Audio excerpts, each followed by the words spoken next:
आज हम लोग क्या सीखेंगे? पूर्ण वर्ग विधि द्वारा मूल ज्ञात करना।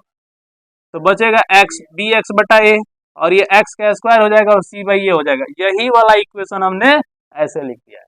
तो ये बन गया ए स्क्वायर,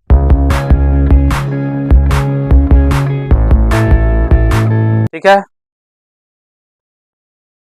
कल एक जो है क्वेश्चन हम लोग देखे थे कि मूल ज्ञात किए थे लेकिन गुणनखंड विधि द्वारा, ठीक है। लेकिन आज हम लोग पढ़ेंगे पूर्ण वर्ग विधि द्वारा कैसे मूल ज्ञात करना है। किसका? द्विघात समीकरण का। किसका? द्विघात समीकरण का। तो सब लोग मेथड सीखेंगे, थोड़ा सा टफ है लेकिन इसको सीखना है।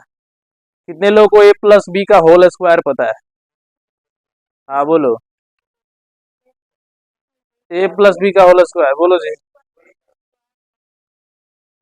हाँ हाँ बताओ।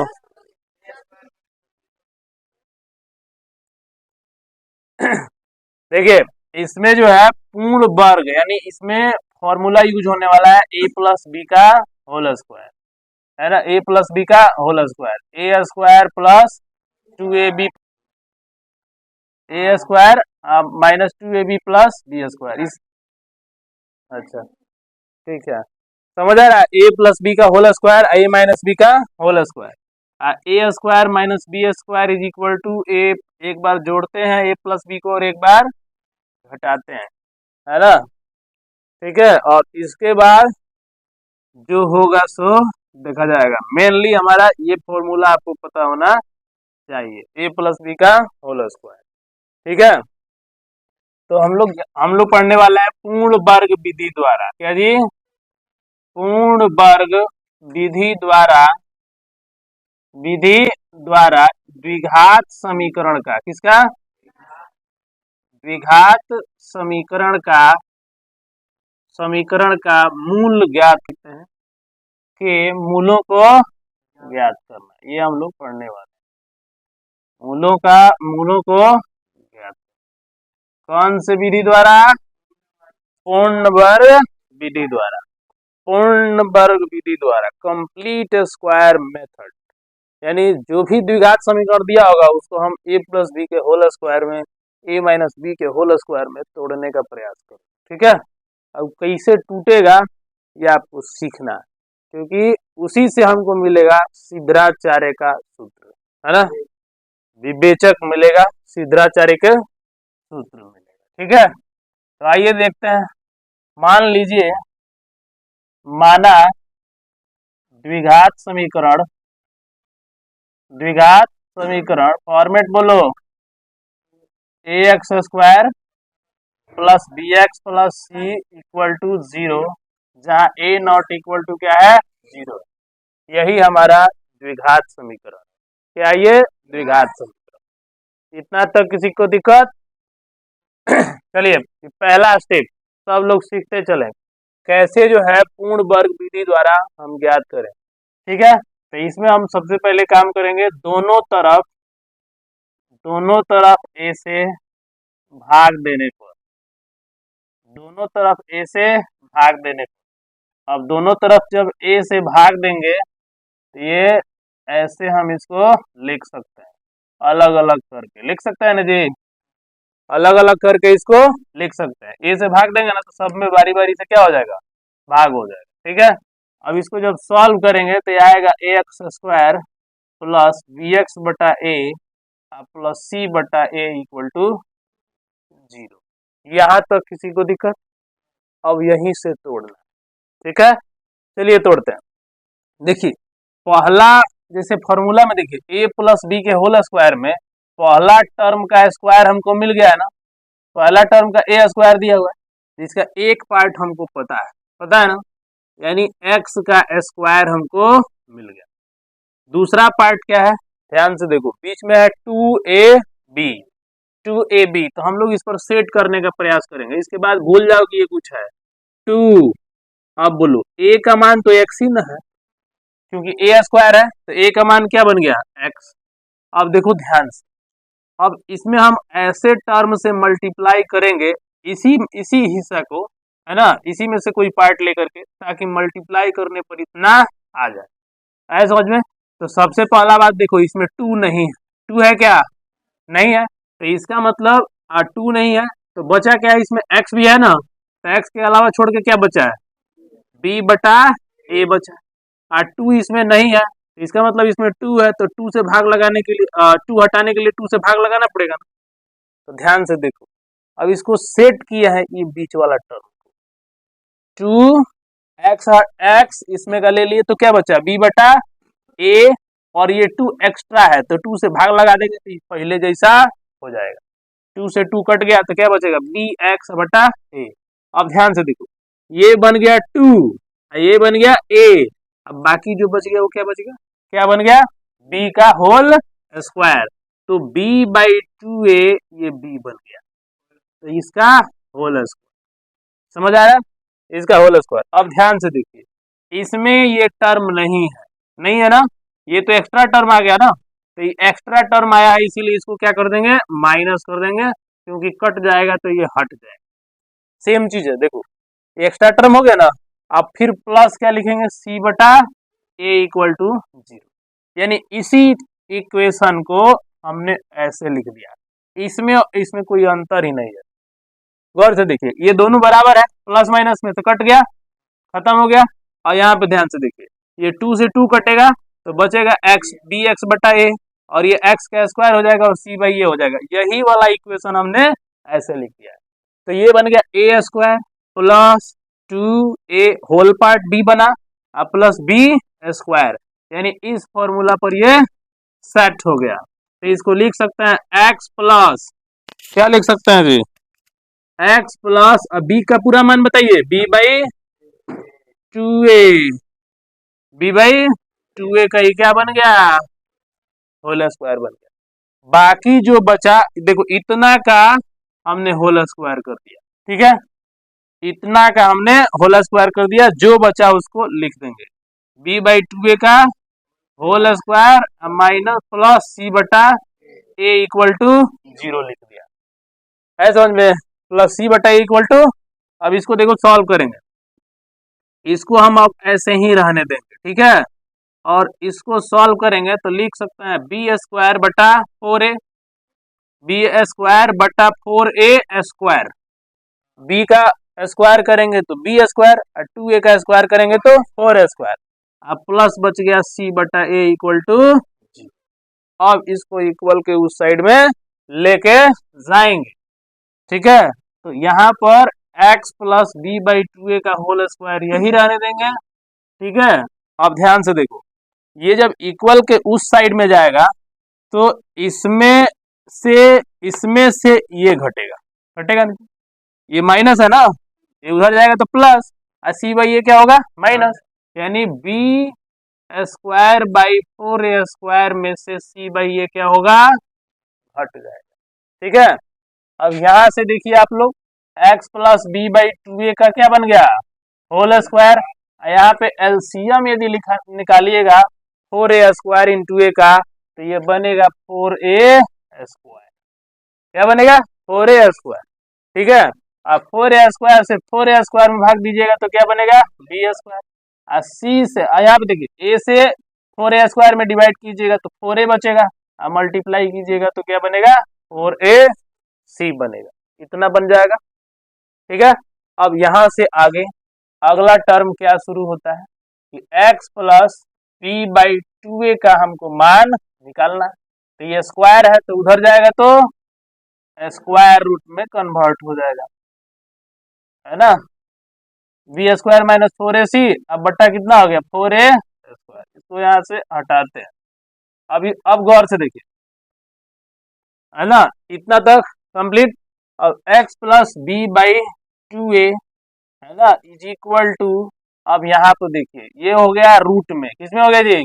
तो ऊपर वाले का रूट नहीं निकलेगा, इसलिए क्या लगा देंगे? बी स्क्वायर, इसको वैसे ही क्या करेंगे? लिख देंगे, लेकिन नीचे वाले 4 का वर्गमूल 2, ए स्क्वायर का वर्गमूल a, ठीक है। अब यहाँ पर एक जो है बात समझना है, मान लीजिए कि x square is equal to a है, क्या है? a है, तो x का मान जब निकालेंगे ना तो अंडर रूट में a होगा, लेकिन प्लस माइनस में होगा। पूछिए क्यों? क्योंकि माइनस का स्क्वायर करेंगे ना तो अभी प्लस आएगा। देखो, माइनस एक का स्क्वायर करेंगे तो एक, आप प्लस एक का स्क्वायर करेंगे तभी कितना होगा? एक ही होगा। इसका मतलब माइनस का स्क्वायर करो तब भी पॉजिटिव, और प्लस का स्क्वायर करो तब भी पॉजिटिव। इसलिए इसका जो है वर्गमूल प्लस में भी निकलेगा और माइनस में भी निकलेगा। बात समझ में आ रहा है? अब यहाँ से x का मान हम लोग निकालने का प्रयास करेंगे। तो x का मान निकाल लेंगे ना, तो ये देखो b/2 है। क्या है ये? b/2 है। उधर जाएगा तो माइनस में जाएगा ना, तो माइनस में जाएगा तो इसको पहले ही लिख देंगे माइनस में, इसको लिख दो प्लस माइनस, है ना। और ये हो जाएगा b² - 4ac/2a। ठीक है। अब देखो हर बराबर है ना, और जब हर बराबर है तो x बराबर लिख सकते हैं -b plus minus √b² - 4ac बटा। देखो देखो ध्यान से, ठीक है। x बराबर -b plus minus √b² - 4ac/2a। यानी यहाँ पर देखो द्विघात समीकरण के कितने मूल होने चाहिए? 2 होने चाहिए ना। तो देखो इसमें दोनों मूल शामिल है। x बराबर एक माइनस वाला पार्ट लेंगे और एक प्लस वाला, तो प्लस वाला पार्ट लेंगे तो इतना ही ना बनेगा जी, b² - 4ac/2a। अच्छा, यदि माइनस वाला पार्ट लेंगे तो b² - 4ac/2a। देखो ये दो मूल जो है हमको मिलेगा। है समझ में? ये दो मूल हमको क्या होगा? मिलेगा। ठीक है। इसका मतलब ये मूल कैसे निकलेगा? तो जो दिया हुआ आपका द्विघात समीकरण होगा ना, उसमें से a, b और c का वैल्यू जब इसमें पुट कर देंगे तो हमको x के दोनों वैल्यू मिल जाएंगे। यानी द्विघात समीकरण के दोनों मूल मिल जाएंगे। है समझ में? तो ये इसका मेन फॉर्मूला है। पूर्ण वर्ग विधि द्वारा मूल हमको कैसे ज्ञात करना है? किस विधि द्वारा? पूर्ण वर्ग विधि द्वारा हमको मूल कैसे ज्ञात करना है। यहाँ तक क्लियर? ठीक है। तो देखो कैसे पूर्ण वर्ग विधि से हम मूल ज्ञात कर रहे हैं, है ना। और इसके बाद से हम लोग कुछ केस समझेंगे इस पर। देखो हर द्विघात समीकरण का मूल संभव नहीं है। ऐसा समझ में? हर द्विघात समीकरण का मूल संभव नहीं है। तो यहाँ से वो केस जनरेट होगा कि किस द्विघात समीकरण का मूल हम निकाल सकते हैं और किस द्विघात समीकरण का मूल हम नहीं निकाल सकते।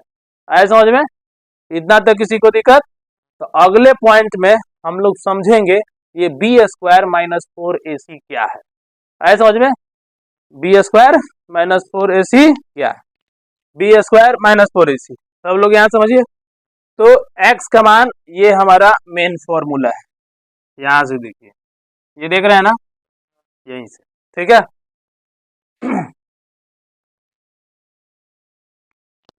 तो द्विघात समीकरण के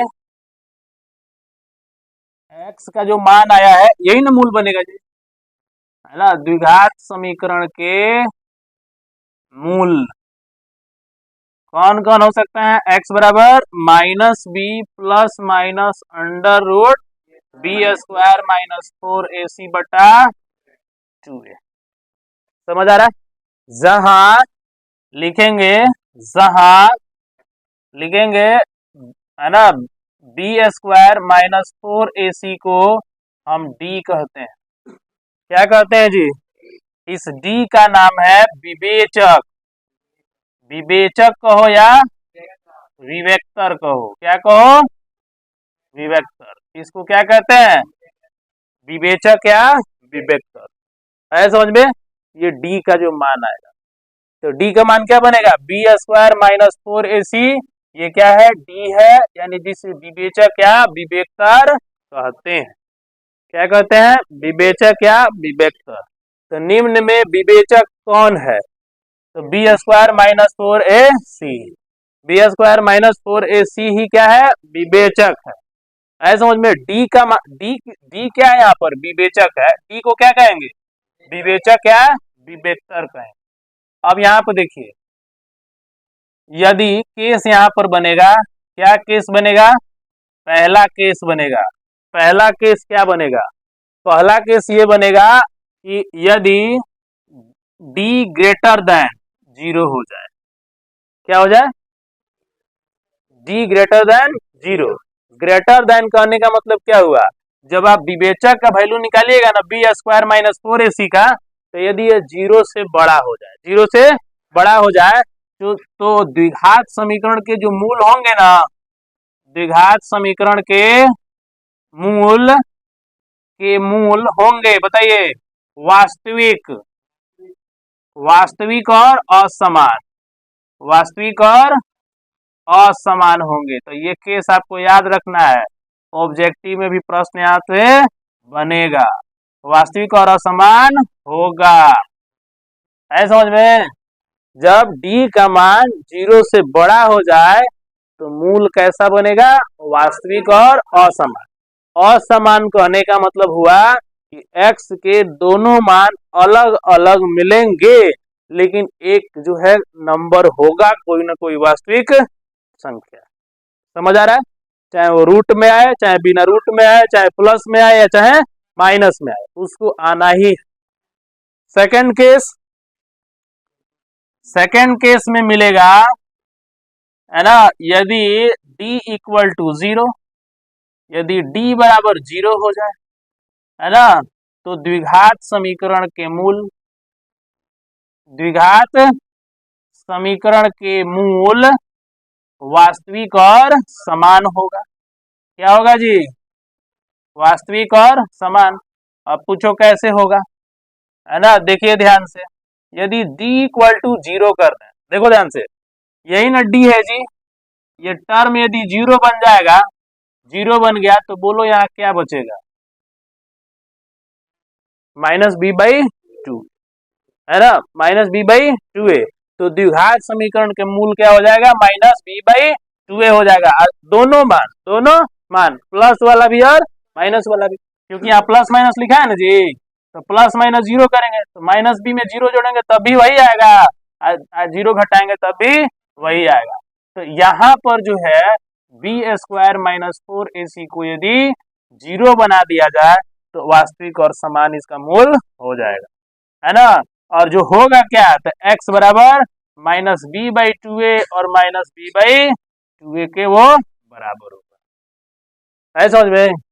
तो मूल हमारा क्या बनेगा, माइनस बी बाई टू ए और माइनस बी बाई टू। तो जब भी समान दे रहा है ना, तुरंत b और a का वैल्यू पुट करो और फटाफट हमारा मूल क्या होगा, निकल जाए। लेकिन केस नंबर 3 क्या कहता है,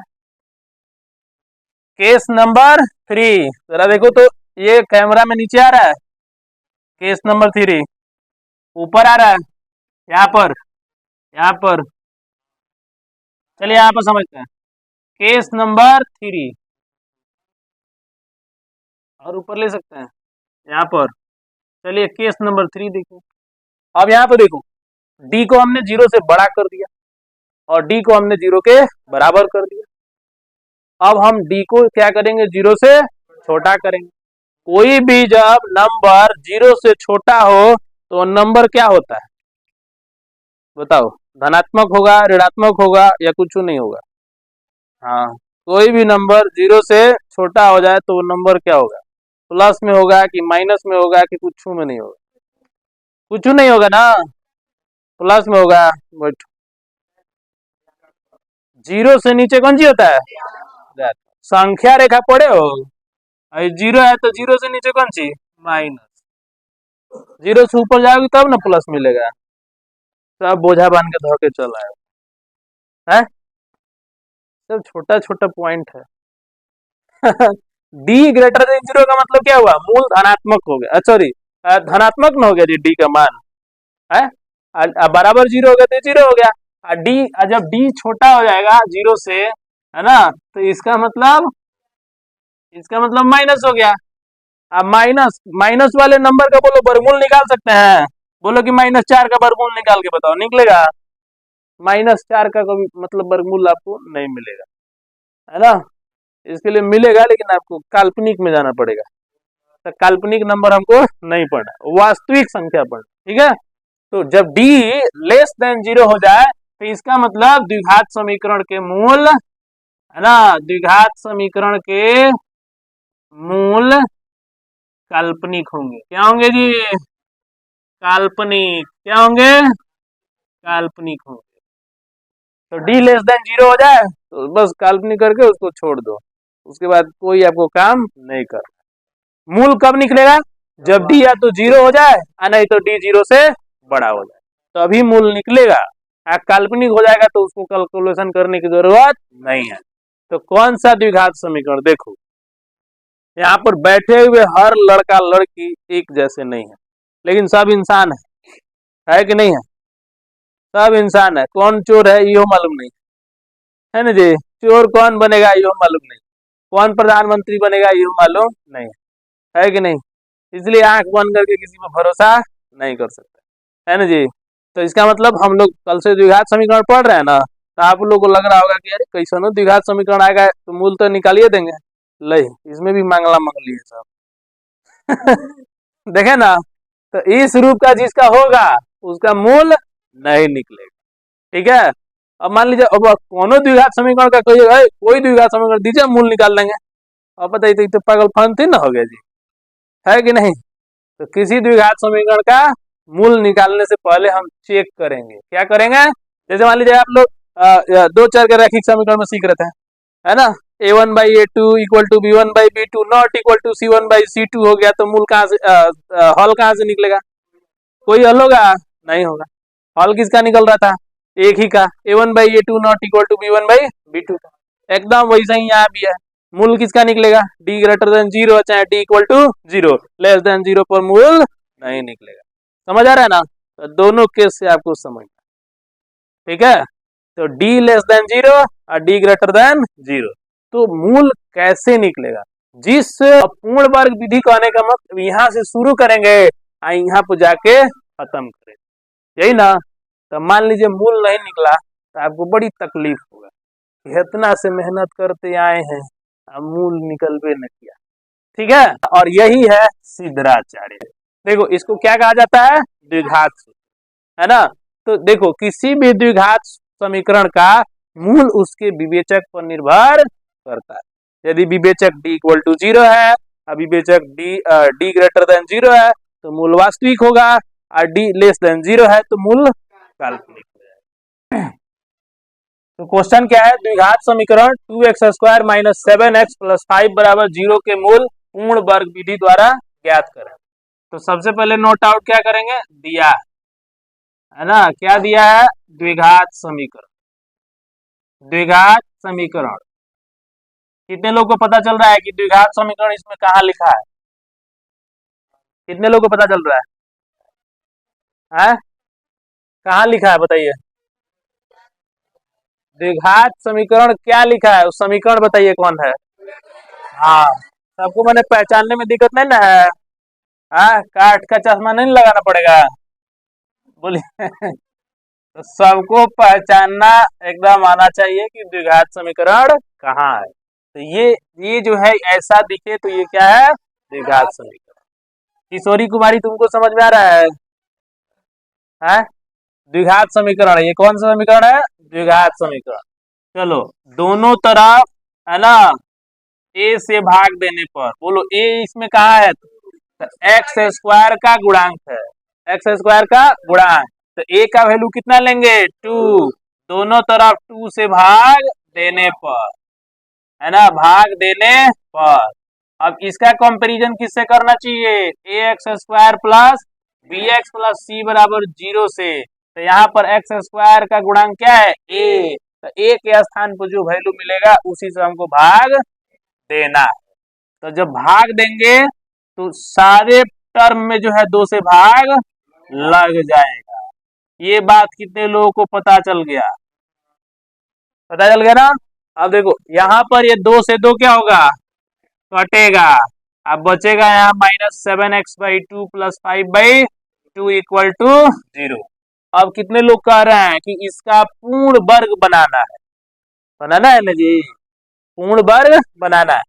तो आपको a का स्क्वायर तो आपको मिल गया, पूर्ण वर्ग कहने का मतलब a प्लस बी का होल स्क्वायर पर आपको सेट करना है a² plus 2ab plus b², ठीक है।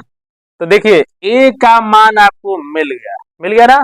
अब इस पर सेट करेंगे -2, a का मान कितना मिल गया? x, अब बाकी जो देखिए इसमें टर्म देखिए x के अलावा जो बचेगा उसको हम यहाँ पर लिख देंगे ना।